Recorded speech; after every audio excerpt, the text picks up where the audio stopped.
Alright. I just want to give a speech number one, and this is my audience. My speech is on identity theft and fraud, and I'm sure you guys are pretty much aware of it. I'm sure everybody's heard about it. It's definitely in the news. It's on the rise. I'm sure you guys probably even know somebody who has been a victim of identity theft.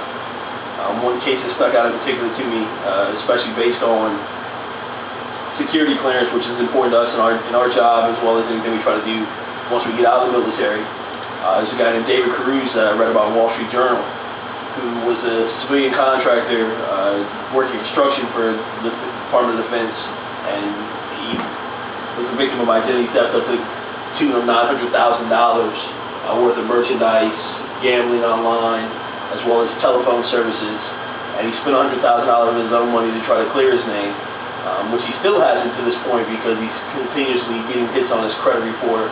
He's got some monitoring services, and it keeps showing that there's still people out there trying to access his information. They found several accounts tied to his name, to his bank account, in several people's names. Best Buy purchases in Florida, checks being written in Carolina. So it was just kind of widespread all over the place for him, and it ultimately cost him his security clearance for a while. He lost his security clearance based on too much debt, what have you. And so that's one way where it's important to us that keep track of it, try to limit it, and keep our security clearance intact.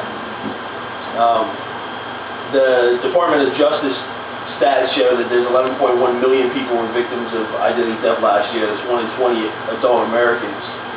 It cost the people as well as consumers $54 billion last year in the theft that was spread up, and the average person spent $373 as well as 21 hours to clear their name. So quite staggering numbers there. So today I'm going to tell you the types of identity theft, some techniques that criminals use to perpetrate these crimes, as well as some techniques you can use to try to minimize your risk. According to Wikipedia, there's 5 types of identity theft. The first is business commercial, and that's where somebody uses a company's name to try to obtain credit. The second kind is cloning, where somebody uses, like I would use Sergeant Goldstein's information and set up an identity with set up rent, utilities, all these type of things in his name, and just have it like basically cloned identity. The next kind is criminal, and that's where somebody gets arrested or gets pulled over by the police and uses somebody else's identity to try to avoid the authorities or even avoid jail time. The next one is financial, and that's the most prevalent, and that you see. That's where somebody uses somebody else's information to obtain credit, goods, or services, and within that there's synthetic, which they use part somebody else's information as well as their own to kind of create a new hybrid type identity to obtain credit, services, or goods. And the fifth kind is medical, where somebody uses somebody else's identity to obtain medical services, either insurance fraud, that kind of thing, as well as prescription drugs. A lot of the techniques, now that you know the type, I'm going to tell you some of the techniques that people use to do it. The most prevalent is dumpster diving. People just rummage through your garbage, and whether it be paper, things you do away, credit card offers, what have you. But something a lot of people don't think about is people throw away PDAs, cell phones, computer equipment, and they don't wipe that stuff clean, so it's got all your contact information, bank accounts, whatever you stored online on those devices, it's on there. So it's an easy way to get it.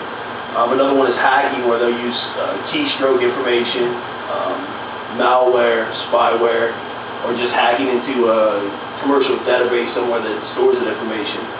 Another technique people use is just good old credit card fraud, where they'll try to pickpocket people to get their credit card information. They use skimming devices on retail.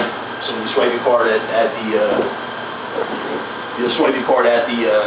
retail establishment, they'll have a skimming device that captures your information, and they're able to utilize it to make other purchases.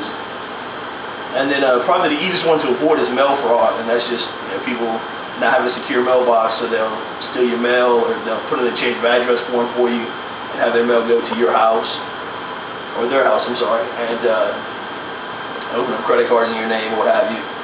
As well as a big thing is people put their checks out to mail out payments and bills, and people just walk by your mailbox and grab that, and it's got all your information there. It's got your bank account information, credit card information, whatever account you're paying, that information. So you can avoid those type of things pretty easily. So now that we know the techniques as well as the types of identity theft, I'm going to give you some steps to go to try to help prevent that. The easiest one is to shred your information before you throw it away. If you don't opt out of pre credit card offers, you can just shred them up. Any kind of documents, bank account statements, anything like that, you can shred them and throw them away that way and make them harder to read.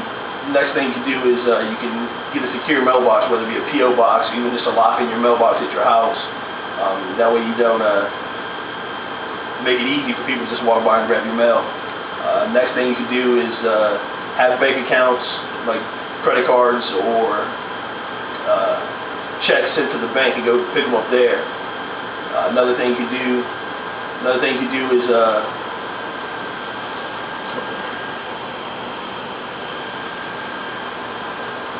you need to monitor your information, like your bank accounts, your credit card statements, your credit report. Monitor these weekly, monthly, daily if you need to.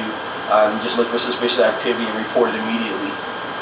That's pretty much the crux of the techniques to avoid common criminals. I mean, obviously, the more sophisticated they are, it's pretty much inevitable to stop. And you can just try to be by monitoring, be on top of it, and try to limit it and nip it in the bud, so to speak. In conclusion, I hope you guys learned something, some techniques that you can do, some ideas on get a better understanding of what ID theft is and how people go about doing it. And I appreciate your time. Thanks.